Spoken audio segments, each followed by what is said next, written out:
तो नेताजी सुभाष चंद्र बोस की 125वीं जयंती आज देश मना रहा है। नेताजी के सिद्धांतों को ये देश हमेशा याद रखेगा और उन्हीं के सिद्धांतों को आज उनकी जयंती पर याद किया जा रहा है।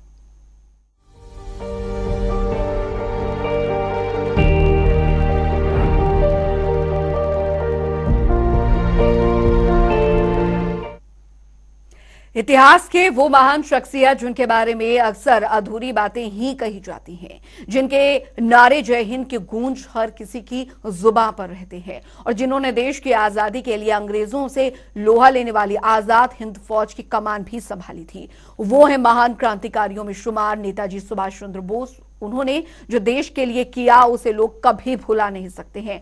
आज उनकी जयंती पर देखिए हमारी खास रिपोर्ट। खुशी के गीत गाए जा, ये जिंदगी है कौम की तो कौम पे लुटाए जा। आजादी का वो अमर सिपाही जिसके लिए जुनून था आजादी, जिसका सपना था स्वराज, देश की आजादी के लिए कुछ भी कर गुजरने का हौसला किसी और में नहीं बल्कि देश के वीर सपूत और महान क्रांतिकारी सुभाष चंद्र बोस में था। सुभाष चंद्र बोस को लोग बड़े ही प्यार से नेताजी के नाम से बुलाते थे।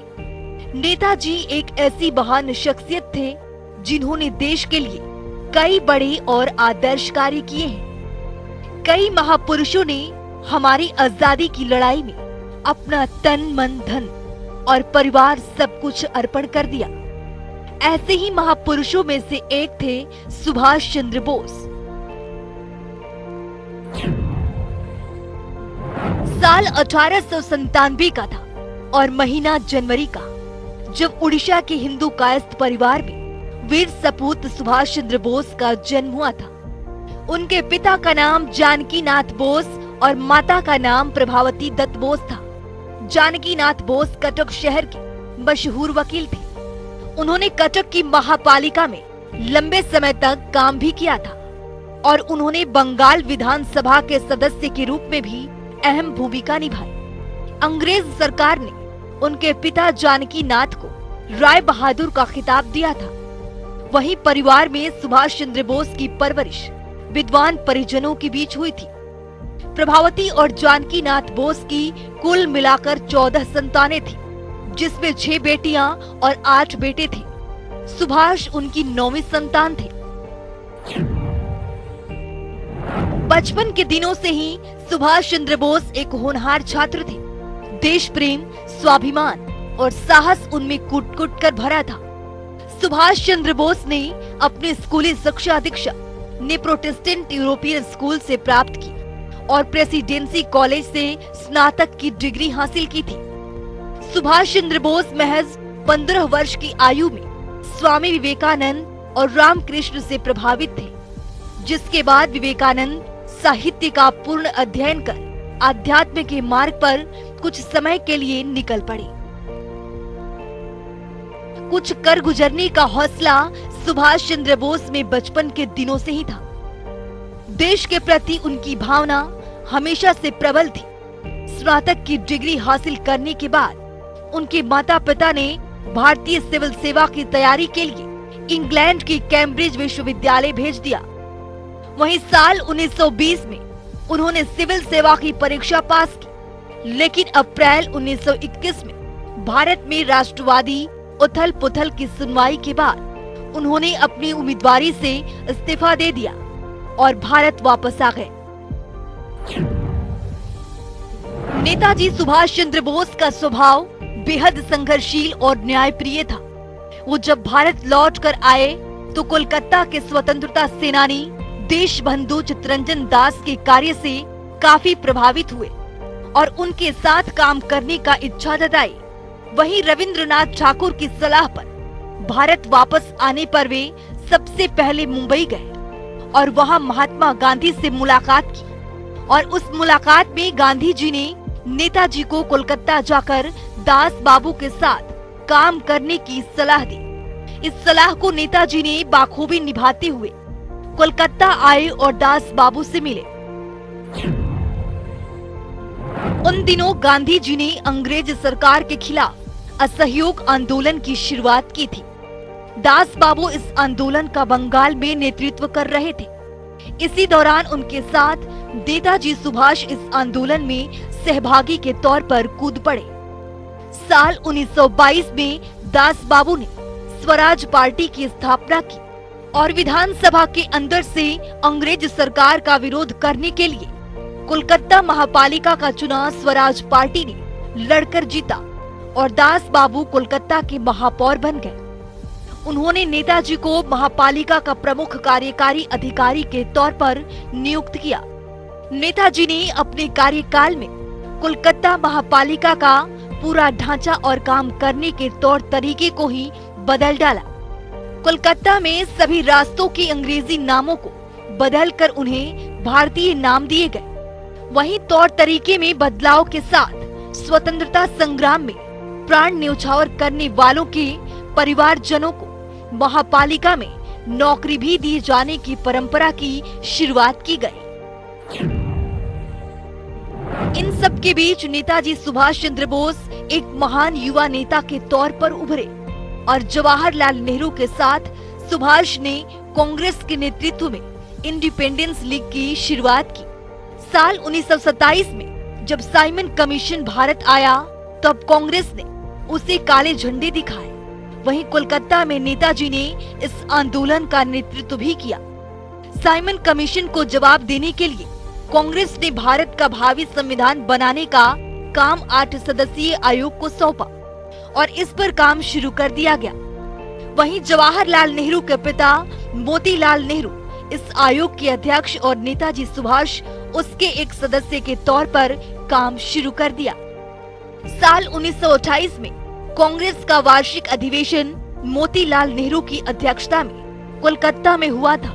इस अधिवेशन में नेताजी सुभाष ने खाकी ड्रेस धारण करके मोतीलाल नेहरू को सैन्य तरीके से सलामी दी और महात्मा गांधी उन दिनों पूर्ण स्वराज की मांग से सहमत नहीं थे। इस अधिवेशन में उन्होंने अंग्रेज सरकार से डोमिनियन स्टेट मांगने की ठान ली थी। एक दौर ऐसा भी आया जब नेताजी सुभाष और जवाहरलाल नेहरू को पूर्ण स्वराज की मांग से पीछे हटना मंजूर नहीं था, लेकिन आखिरी वक्त में तय किया गया कि अंग्रेज सरकार को डोमिनियन स्टेटस देने के लिए 1 साल का वक्त दिया जाए। साथ में ये भी तय किया गया कि 1 साल में अंग्रेज सरकार ने ये मांग पूरी नहीं की तो कांग्रेस पूर्ण स्वराज की मांग करेगी। हालांकि अंग्रेज सरकार ने ये मांग पूरी नहीं की, जिसके बाद साल 1930 में कांग्रेस का वार्षिक अधिवेशन जवाहरलाल नेहरू की अध्यक्षता में लाहौर में हुआ। उसी दौरान तय किया गया कि 26 जनवरी का दिन स्वतंत्रता दिवस के रूप में मनाया जाएगा। 26 जनवरी 1931 को कोलकाता में राष्ट्र ध्वज फहराकर नेताजी सुभाष एक विशाल मोर्चे का नेतृत्व कर रहे थे। तभी पुलिस ने उन पर लाठीचार्ज की और उन्हें घायल कर जेल भेज दिया। जब नेताजी सुभाष जेल में थे तब गांधी जी ने अंग्रेज सरकार से समझौता किया और सभी कैदियों को रिहा करवाया।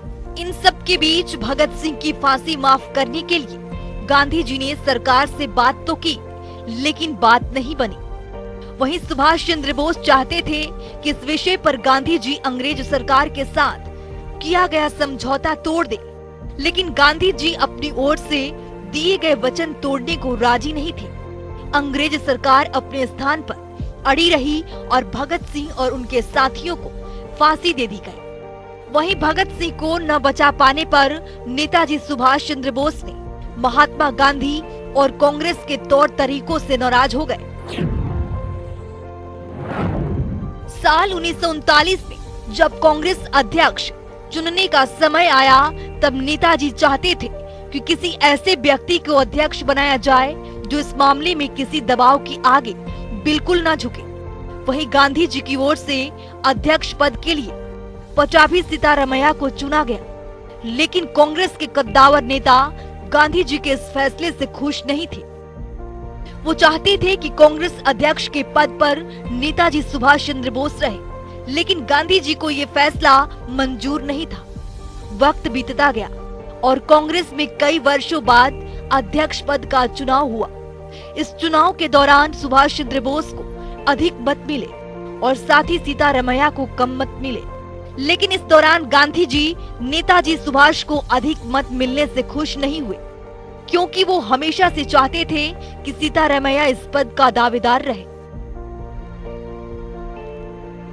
21 अक्टूबर 1943 के दिन नेताजी ने सिंगापुर में आजाद हिंद फौज की स्थापना की।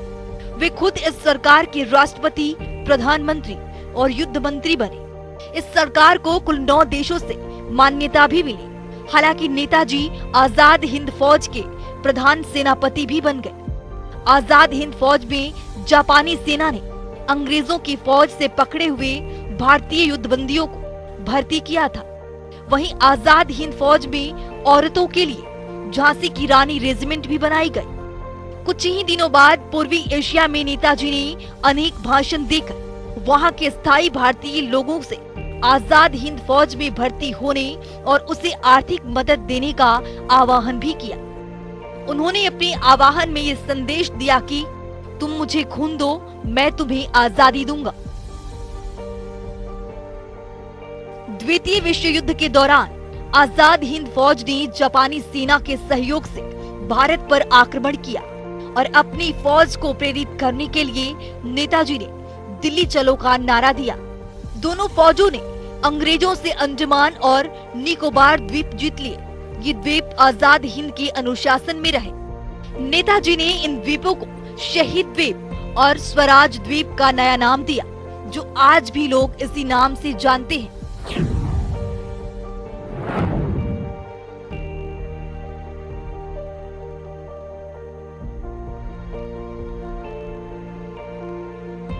देश में कई स्वतंत्रता सेनानी हुए, उन सभी की अनेक विशेषताएं हो सकती हैं, लेकिन नेताजी सुभाष चंद्र बोस के रूप में जिस तरह के स्वतंत्रता सेनानी भारत भूमि को प्राप्त हुआ, वैसा स्वतंत्रता सेनानी अभी तक दूसरा नहीं हुआ। क्योंकि स्वतंत्रता सेनानी के रूप में उन्होंने कई विभिन्न चुनौतियों का मुकाबला करने में सफलता प्राप्त की, जो आज भी देशवासियों के दिलो दिमाग पर गहरी छाप छोड़ गए। सुभाष चंद्र बोस ने हर मोर्चे पर देश को आजादी दिलाने में कई अहम भूमिका निभाई।